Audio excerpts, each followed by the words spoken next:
আজ ছিল একটি আনন্দের দিন। নানা রকম কাজকর্ম, বাসায় রঙের কাজ চলছে। এর মধ্যে এক্সিবিশনে গেলাম, ছেলের গানের অনুষ্ঠান দেখতে গেলাম। সেজন্যই বললাম আজ ছিল একটা বিশেষ দিন। সকালবেলায় ঘুম থেকে উঠে সুন্দর সকালটা চোখ ভরে দেখে নিলাম। মন ভরেও দেখে নিলাম। কারণ ঘরে চোখ আর মন ভরে দেখার মতো কিছু নেই। ভয়ংকর অবস্থা চলছে আমার বাসায়। আমি আমার ছেলের রুম, রিডিং রুম এবং ড্রয়িং রুমের যেই রুফটা মানে ছাদটা সেটা রং করাচ্ছি। সো বুঝতেই পারছেন গত ১ সপ্তাহ ধরে এই রঙের কাজ চলছে এবং ভয়ংকর একটা অবস্থা বাসার। সবকিছু এপাশ থেকে ওপাশে, সব অগোছালো। এখন তো অবস্থা আরো খারাপ। এখন এই রুমে কাজ চলছে। সেই ভিডিও পরে দেখতে পাবেন। সো সবকিছু এলোমেলো এবং ঘরে রঙের কাজ মানে হচ্ছে চারিদিকে ধুলা। প্রচণ্ড ধুলা। এই রুমটা আমি একটা লাইট পিঙ্ক টাইপের বেজ দিচ্ছি। সব জায়গায় কাপড় দিয়ে এগুলো সব মুড়িয়ে রাখলাম। গুছিয়ে-টুছিয়ে যাতে ধুলা না পড়ে, কারণ এগুলো তো ধোয়া যাবে না। এটা আজকে রং হয়ে সো যাবে না? এদিকে রঙের কাজ চলছে বাসায় চারিদিকে। ছাদে গেলাম, কিছুটা সময় একটু ছাদে কাটালাম। আমার টমেটো গাছ, আলু শাক গাছ এগুলোর কি অবস্থা এগুলো দেখতে গেলাম। এবং তার আগের দিন মালি এসে আবার কাজ করেছিল। বোগেনভিলায় ফুল আসতে শুরু করেছে। মানে বসন্ত একটা বিষয় টের পাওয়া যায় ছাদে গেলে। একটা টমেটো গাছই যদি আপনি লাগান এবং সেটা যদি অনেক বড় হয়, বেশ ভালো ফলন দেয় কিন্তু। আমার ইয়েলো বোগেনভিলাতেও অনেক কলি আসছে। আশা করছি এবার ফুল ভালোই আসবে। বাসায় রান্নার কাজ কম, তাই খালাকে দিয়ে নারিকেলের পুলি পিঠা বানালাম। দুধে ভেজানো নারিকেলের পুলি পিঠা। সাথে হচ্ছে আবার পেঁপের হালুয়া করলাম গুড় দিয়ে। এগুলো একটু বাসায় রাখি, কারণ যেকোনো সময় মানুষ আসে বা ছেলে একটু বড় হচ্ছে, ও একটু নানা রকম জিনিস খেতে চায়। যদিও বাইরের খাবারের প্রতি আগ্রহ বেশি, সেটা একটু কন্ট্রোলে আনার জন্য এগুলো জিনিস করে রাখি। আমারও খেতে ভালো লাগে। এরপর বিকেল বেলায় আমি খুব ভালো মতো সুন্দর করে সাজগোজ করে রেডি হয়ে চলে গেলাম। ভেবেছিলাম সুন্দর লাগবে, ঐরকম সুন্দর লাগেনি। একটা কুর্তি আমি গিফট পেয়েছি। আমার বন্ধু অনি দিয়েছে এটা, এবং এটা আমার আরেকটা ফ্রেন্ড ইথারের ডিজাইন করা কুর্তি।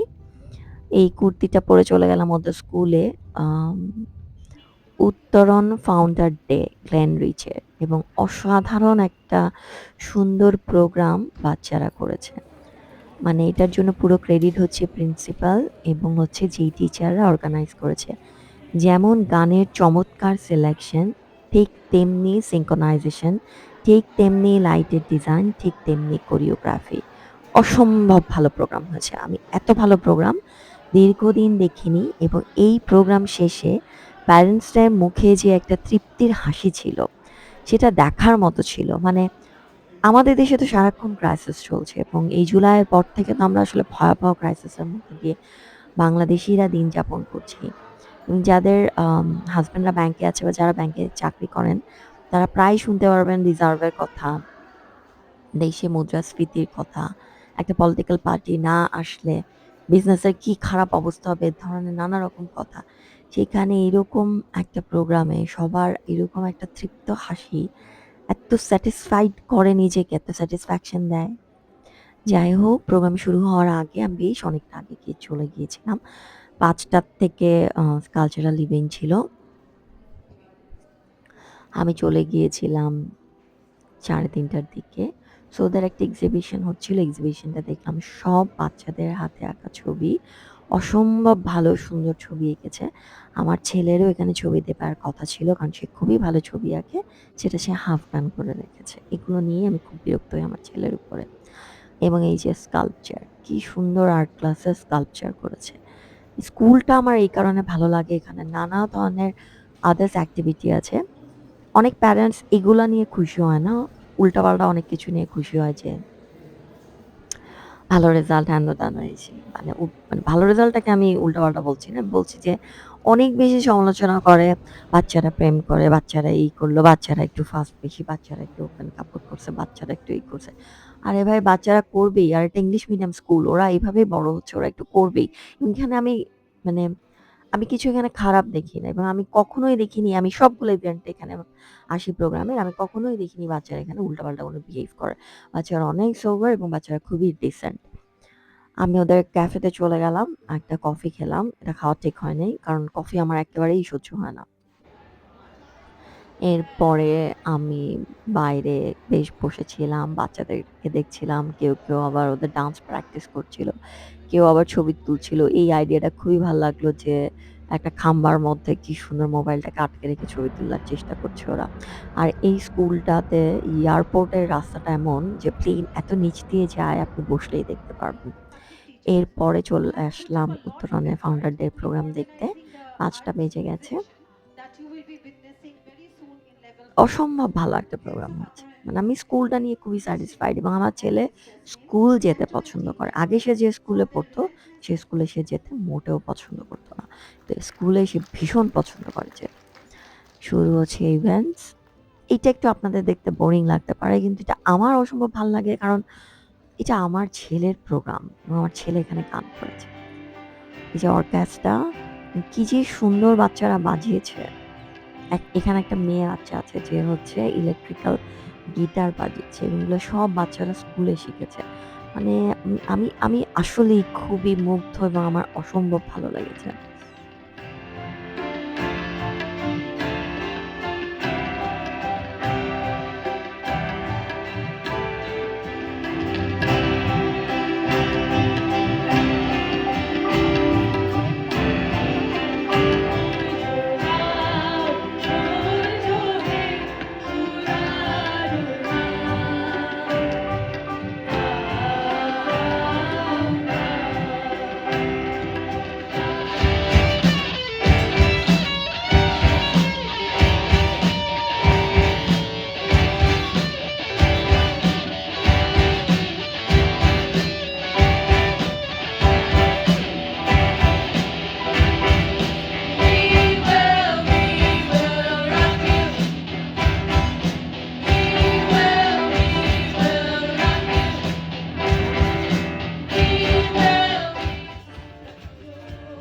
বাচ্চারা অসাধারণ করেছে। এই মেয়ের ইলেকট্রিক্যাল গিটার বাজানো দেখে তো আমি মুগ্ধ। এগুলাও কিন্তু বাচ্চাদের মানে যখন বিদেশে অ্যাডমিশন নিতে যাবে, এই ধরনের এক্সট্রা কারিকুলাম অ্যাক্টিভিটি এবং তার আদার্স কোনো কোয়ালিটি আছে, এটা কিন্তু তার জন্য প্লাস পয়েন্ট, কখনোই মাইনাস পয়েন্ট না। যেটা আমাদের এখানকার প্যারেন্টসরা বোঝে না। সারাক্ষণ খালি পড়াশোনা, পড়াশোনা করে। আপনি কিন্তু পড়াশোনা ছাড়াও আপনি যদি খেলাধুলায় অনেক ভালো হন, আপনি যদি ক্রিয়েটিভ ওয়ার্কেও ভালো হন, এগুলোর জন্য কিন্তু অনেক এক্সট্রা পয়েন্ট, এক্সট্রা অনেক স্কলারশিপ পাওয়া যায়। এই জিনিসগুলো কেউ মাথায় রাখে না। সো বাচ্চাদের এক্সট্রা কারিকুলাম অ্যাক্টিভিটিও খুব ইম্পর্টেন্ট। এটা আমার ছেলের গানের প্রোগ্রাম এবং আমার ছেলে এখানে গান গেয়েছে 3rd লাইনে একদম লেফটে কর্নারে দাঁড়িয়েছে। এই যে কর্নারে শেষের বাচ্চাটা আমার ছেলে। আমি তো ভীষণ মুগ্ধ। আমার যে কি ভালো লেগেছে। মানে আমি খুবই প্রাউড ফিল করি আমার ছেলে যতবার স্টেজে ওঠে। এবং আমি খুব চাই যে ও ভীষণ রকমের ক্রিয়েটিভ হোক, নানা ধরনের এক্সট্রা কারিকুলাম অ্যাক্টিভিটিতে ও এক্সপার্ট হওয়ার দরকার নেই। কিন্তু জানুক, গানটা জানুক আলাদা করে, নাচটা জানুক, ছবি আঁকাটা জানুক, খেলাটা জানুক। যেমন ফুটবল সে খুবই ভালো খেলে, বাস্কেটবলটা পারুক, সুইমিংটা পারুক, স্কেটিংটা পারুক, যেটা ওদের স্কুলে শেখায়। এই সবগুলোই যেন সে আলাদা করে পারে। সবকিছুই জানুক। মানে সব জানতে কোনো অসুবিধা নাই। সবকিছুতে ব্যস্ত হতে হবে না। সব ধরনের নলেজ থাকা ভালো। এবং আমার ছেলে পড়াশোনাতেও ভালো। স্কলার অ্যাওয়ার্ড সে পায় না কিন্তু সে ভালো স্টুডেন্ট। তার গ্রেড সবসময় ভালো থাকে। সো আমি এটাতেই হ্যাপি। জীবনে প্রতিষ্ঠিত হতে গেলে যেমন আপনার পড়াশোনার সার্টিফিকেট লাগবে তেমন আপনাকে স্মার্ট এবং বুদ্ধিমান এবং সময়ের সাথে চলতে পারার মতো উপযুক্ত হতে হবে। নাহলে আপনি যতই ভালো স্টুডেন্ট হন, আপনি কিন্তু পিছিয়ে যাবেন। রেজাল্ট যতই ভালো হোক, আপনি পিছিয়ে যাবেন। শুধু রেজাল্ট দিয়ে এখন আর কিছু হয় না।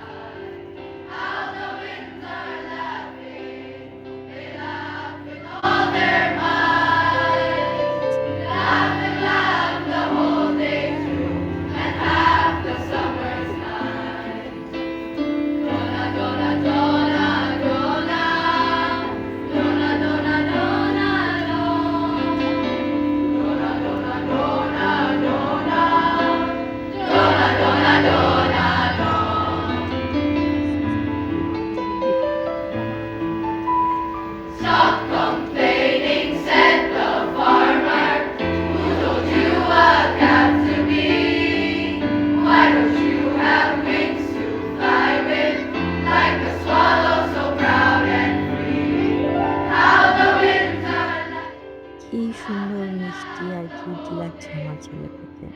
এই পিসটা পরে ওকে এত সুন্দর লেগেছে। এই bow tie টা পরে কিন্তু সে আমার সাথে যখনই ছবি তুলেছে, এই bow tie টা খুলে ফেলেছে। bow tie টা সে পড়বে না। তার এই bow tie পড়তে ইচ্ছে করে না। এগুলো তো আসলে আমার নিজের প্রতিদিনের ডায়েরি। এটা আমার যেমন ভালো লাগবে আপনাদের হয়তো অত ভালো লাগবে না। আমার ছেলে যখন বড় হবে, সে যখন এই ভিডিওগুলো দেখতে পাবে, সে যখন YouTube এ সার্চ করে এই ভিডিওটা পাবে, তার বাচ্চাদেরকে দেখাবে, তার একটা অন্যরকম ভালো লাগবে। আমি সেই জায়গা থেকেই এগুলো আসলে বানাই। এই ভিডিওগুলো রাখি যে হাতে লিখে ডায়েরি এখন আর না করে, একসময় আমি ডায়েরি লিখতাম। এখন আমি ডিজিটাল ডায়েরি করি। এই ডিজিটাল ডায়েরিটা হচ্ছে আমাদের স্মৃতি, আমার সন্তানের স্মৃতি, আমার জীবনের স্মৃতি। আমি তো একসময় চলে থাকবো না। আমার সন্তানের যদি কখনো মনে হয় সে দেখতে পারে, তার পরিবারকে দেখাতে পারে, সেই কারণেই করা।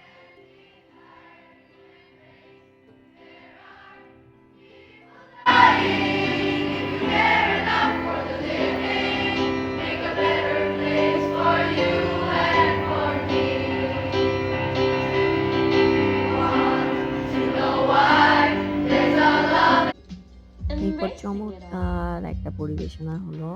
মানে এত সুন্দর, সুন্দর এটা একটা মিউজিক্যাল ড্রামা। বাচ্চারা এত দারুণ করে মিউজিক্যাল ড্রামাটা করেছে। খুব সুন্দর। চমৎকার! এত সুন্দর প্রোগ্রাম ডিজাইন করা, গানগুলো এত অপূর্ব সিলেক্ট করা। গ্লেন রিচের প্রোগ্রামও সবসময় ভালো হয়। কিন্তু এটা একদম এক্সট্রা অর্ডিনারি ভালো ছিল। যেহেতু আসলে এটা ডিপিএস থেকে গ্লেন রিচ হয়েছে, ম্যানেজমেন্ট চেঞ্জ হয়েছে, টিচার চেঞ্জ হয়েছে, প্রিন্সিপাল চেঞ্জ হয়েছে। তো সেটা সবকিছুর একটা আ কি বলবো? একটা ছাপ দেখা যাচ্ছিল যে এক ধরনের পরিবর্তন এসেছে সবকিছুর মধ্যে। এবং প্রিন্সিপালকে আমি দেখেছি সে খুবই টেনসড, একটু পরপর মাইক্রোফোন নিয়ে অনেক কিছু বলছে, সবাইকে শান্ত হতে বলছে, বসতে বলছে। এইটা তো আমার একটা চমৎকার পছন্দের গান রাহুলদার। খুব ভাল লাগে আমার এই গানটা।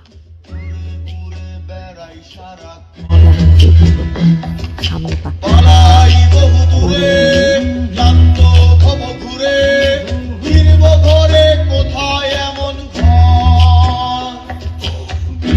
তলে শুয়ে তোমার দুঃখ ছুঁয়ে, বৃক্ষতলে শুয়ে তোমার দুঃখ ছুঁয়ে, ঘুমাসেরা ঘুম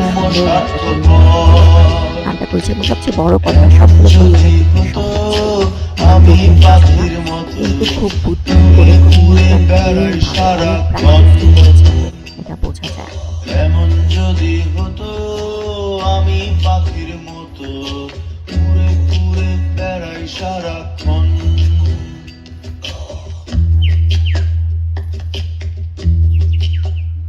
বলিস ঠিক তোরা ছিলি, তোরা আছিস। আমার পাশে একটা ইন্ডিয়ান মহিলা বসেছিলেন, তার বাচ্চা এখানে পড়ে। তো সে আর আমি ইংরেজিতে কথাবার্তা বলছিলাম। তার মেয়েরা ছিল হচ্ছে তার ২ মেয়ে ছিল হচ্ছে এই অরেঞ্জ কালারের টপস পরা এই কোরাসের মধ্যে।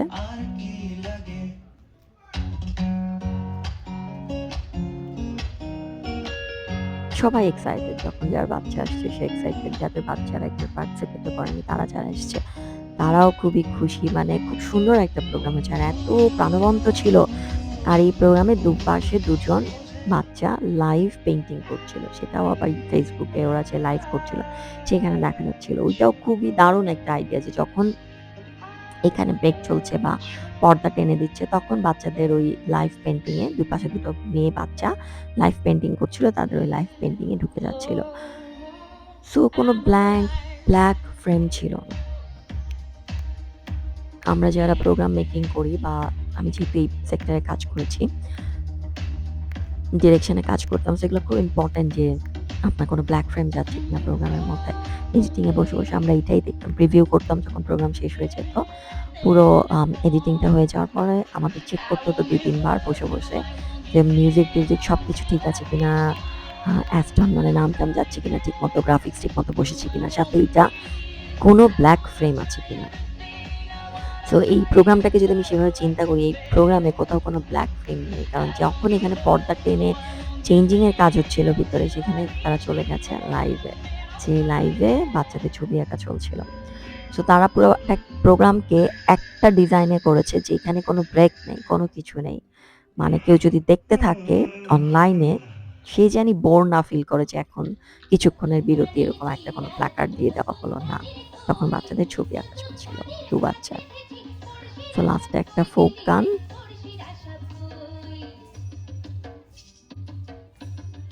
মানে ডান্স কোরিওগ্রাফি, গানগুলো সবই খুবই সহজ। এমন কোনো জটিল কিছু করেনি। কিন্তু এই যে সহজ সিম্পলিসিটি, মানে একটা সিম্পল জিনিসের মধ্যে যে একটা সৌন্দর্য থাকে, সিম্পলিসিটি যে একটা অসম্ভব দারুণ বিষয়। যে মানুষটা যত বেশি সিম্পল, দেখবেন তাকে ভালো লাগে। সেরকম আপনি যখন সাজগোজ করবেন, আপনি যদি অনেক সাজগোজ করেন কিন্তু ব্যাপারটা খুব সিম্পল থাকে, আপনাকে দেখতে ভালো লাগবে। তেমন এই প্রোগ্রামটা খুবই সিম্পল, মিষ্টি, সুন্দর ছিল। সেই কারণে খুব ভালো লেগেছে। এখানে আয়মানের ১ম টিচার এবং আয়মানের ফ্রেন্ডের বড় বোন সাবিহা এই ডান্সটাতে ছিল এবং সাবিহা খুব ভালো ডান্স করেছে। ওই যে লাস্টের ওই মেয়েটা হচ্ছে সাবিহা, চমৎকার নাচ করেছে এবং তাকে দেখতেও খুব সুন্দর লাগছিল।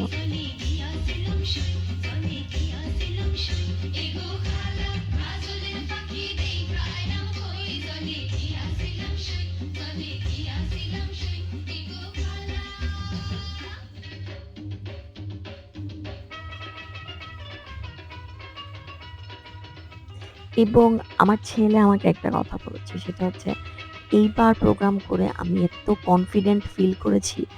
আমার মনে হয়েছে যে আমি অনেক কিছু পারি। আমার স্টেজে দাঁড়াতে খুব ভালো লেগেছে। আমি খুব কনফিডেন্ট ফিল করেছি নিজের মধ্যে। এই কথাগুলা খুব গুরুত্বপূর্ণ। আমি সবসময় চাই আমার ছেলে খুব আত্মবিশ্বাসী হয়ে উঠুক। ছোটবেলা থেকে আমার আত্মবিশ্বাসের সমস্যা ছিল। আমি কনফিডেন্ট মানুষ ছিলাম না। এটা আমি আস্তে আস্তে নিজের মধ্যে তৈরি করেছি। হঠাৎ করে সকালবেলা ঘুম থেকে উঠেই আপনি একজন আত্মবিশ্বাসী মানুষ হয়ে যাবেন না। এটা একটা প্র্যাকটিস। ছোটবেলায় আমাকে এভাবে কেউ কখনো প্র্যাকটিস করায়নি।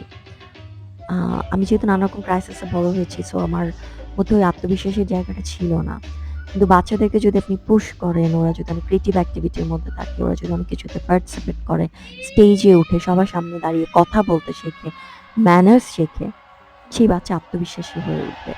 এবং আমার ছেলে আত্মবিশ্বাসী হয়ে উঠছে এবং তার আত্মবিশ্বাসী হয়ে ওঠার পেছনে আমি এবং আমার হাসব্যান্ড দুজনেই অনেক সহযোগিতা করি। সো এটা খুব ইম্পোর্টেন্ট।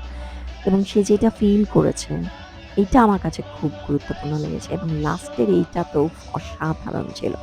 অসাধারণ।